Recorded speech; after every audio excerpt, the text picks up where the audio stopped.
nous avons eu tant de mal à éradiquer.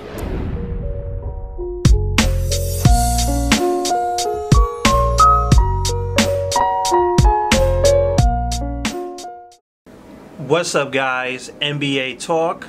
If you hear an airplane passing by, ignore it, please. August 3rd, 2018, Friday basketball for you. It's been pretty much a week or more since I put out a video. I believe the last video I put out was about the Carmelo Anthony going to the Houston Rockets, and that's been pretty much it. I haven't posted a video since. Laziness and pretty much nothing really to talk about as my excuse. There's nothing really to talk about in the NBA world. No significant signing because all the big agents are pretty much wrapped up.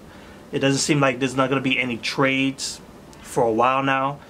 So pretty much news are going to be dry for the next couple months. I might end up having to do NFL videos, do some New York Giants videos because the season's about to start soon. Like, everybody's gearing up for the NFL season. So I might end up having to do that. So for this video, this is sort of like just to break the silence for us, and I just created a list of what I believe. This is going to be my predictions on each conference. I'm gonna do the Eastern Conference first, since I already put it up there for you guys to see, and it will be in the description below of the list that I have. So look at the description if you don't want to look at the video and all that. This is my list, and this is the exact order how I believe is going to be for the NBA next season for the Eastern Conference. So bear with me. And you feel free to argue, because this is the point for this video, like, to create discussion. So the first team in the Eastern Conference, #1 seed, Boston Celtics. There's no doubt about it. They are definitely a deep team. They are very experienced now. Even though they still have it's a very young talent team with Jason Tatum, Jaylen Brown and all that. But they are a year better now. A year better. That means we're going to see a lot more production from those two. You have Kyrie Irving back. You have Gordon Hayward back, because these guys have been missing. They were big missing from the playoffs. And the Celtics still did a good job. They could have made the finals anyway. They could have made the finals. They look like a team that could have won against the Cavaliers. Just it fell out. So the teams all together, they're going to be a lot stronger. They're going to be a top 5 defensive team. Their offense is going to get better with Kyrie Irving and Gordon Hayward. The bench is going to be much better too. Marcus Smart is back. You also have Scary Terry Rozier there.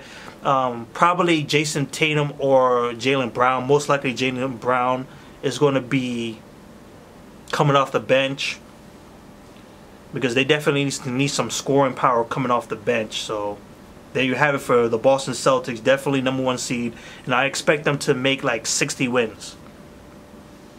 Philadelphia 76ers are going to be the #2 spot. They're going to be the rivals to the Celtics.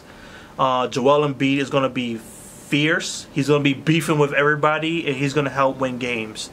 Ben Simmons is definitely going to grow himself into being one of the better players in the NBA overall. Hopefully he could develop a 3-point shot. If he can do that, this teams are going places with JJ Redick there. They got a couple of draft pieces that are going to work for them. Markelle Fultz is going to be better, hopefully. His jump shot is okay. So yeah, that's good for #2. #3 is the Toronto Raptors. They don't fall off that much. They were the #1 seed last season. They lost DeMar DeRozan. However, they got Kawhi Leonard. Kawhi Leonard is competent on the offensive end and the defensive end. 2-time Defensive Player of the Year. So if he commits, that is the big question. If he can commit to this team for at least for this season, And you also have Danny Green, who's a very good defensive player. That's a top 5 defensive team, without a doubt. Without a doubt, that's a top 5 defensive team, no doubt. Then you have Indiana Pacers at number 4. And I have to say, this team is overlooked. This team is overlooked. They were overlooked last year, and people should have looked at this team more often. Like, pay attention to this team after that series with the Cavaliers, because no one expected them to do that much damage to the Cavaliers. Put them to 7 games. That's crazy.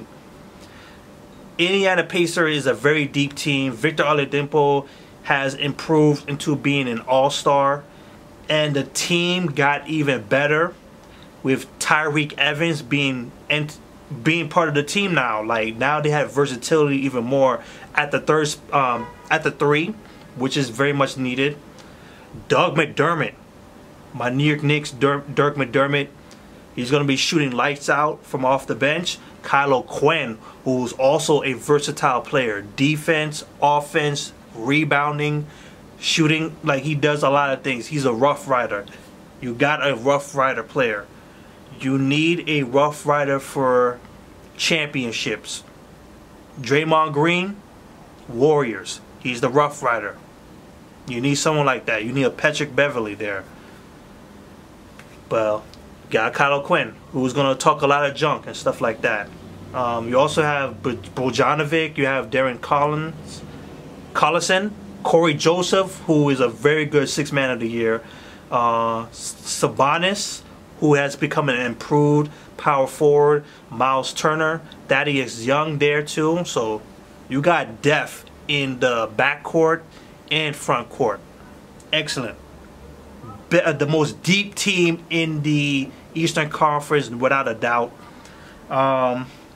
Then you have the Milwaukee Bucks with, of course, you got Mike Budenholzer as the head coach, the new head coach. So Giannis is going to have some real good fun with that. Unfortunately, they lost Jamari Parker. That's unfortunate. I wish they had given him another chance, but they let him go. But they got Brook Lopez, who is a very good, solid big guy. Ilyasova, who is returning. I think he's returning to the Milwaukee Bucks now. Covington, Covington, something like that. Who is also a good 3-point shooter. So you got people who can shoot the ball pretty good, spread the floor. So that's excellent for the Milwaukee Bucks. Of course, you have Giannis, you have Eric Bledsoe, who has a lot to answer for. You got Malcolm, you got Matthew Dellavedova, Brandon Jennings, Deion Maker, Chris Middleton, of course, Tony Snell, Tyler Zeller, John Henson. That's a good roster. Very good roster. I wish there were more 3-point shooters in there, but it is what it is. So that's like the 5th spot. And then you have the Washington Wizards. I have them there because I think the chemistry is going to be a big problem for the Wizards. I think Dwight Howard is going to be a problem. He's not going to be exactly a big problem, but he's going to be a problem. I think there's going to be some issues because they already have issues with the John Wall, Bradley Beal.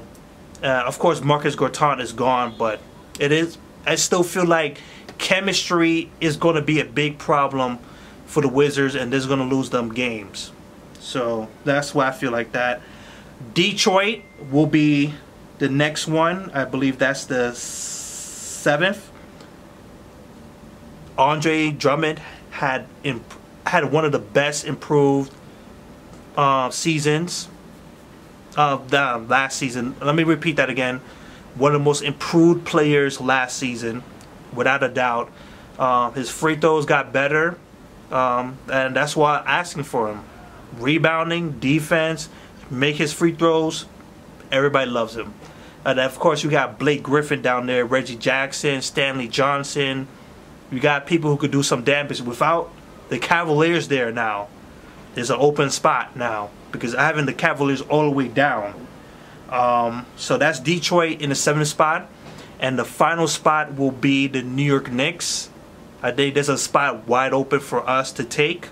I'm hoping for that. This is something that we need to go for. We need to win games. In the 8th spot will be a good start for this year. We're not going to go anywhere this season, but we definitely need that 8th spot, and that's why I predict Kevin Knox is going to be he's going to be that leader for this team. Then you have the Chicago Bulls, who are going to be a sleeper team that could sneak in, who could sneak into the playoffs without anybody looking. That'll be that's my sleeper team in the 9th spot. The Miami Heat will be competent in the defensive end, but their offense is going to suck. Charlotte Hornets are going to be the Charlotte Hornets, even though they acquired a good amount of talent in the draft. I believe Miles Bridges, Devontae Graham, those are good picks. They got Tony Parker. They got Biyombo, who can back up the. Actually, he's going to be in the starting lineup, no doubt. But they're going to be the Charlotte Hornets. And then you have the Cleveland Cavaliers. They're going to drop. I guarantee they're going to drop this bad. Orlando, they're not ready. Not at all. So they're going to drop too. You have the Atlanta Hawks with Trae Young. Even with Jeremy Lin there, I think they're going to tank the season once again to get another person to pair up with Trae Young. And then you have Brooklyn Nets, who are 100% going to tank this season. No doubt. No doubt they're going to tank this season. They need a superstar, and they're going to look for that overall draft pick. So that's my spots. Boston 1, Philadelphia 2, Toronto 3, Indiana Pacers 4, Bucks 5, Washington 6, Detroit 7, New York Knicks 8. If you don't want to go through all this again, look at the description below. Those are my lists.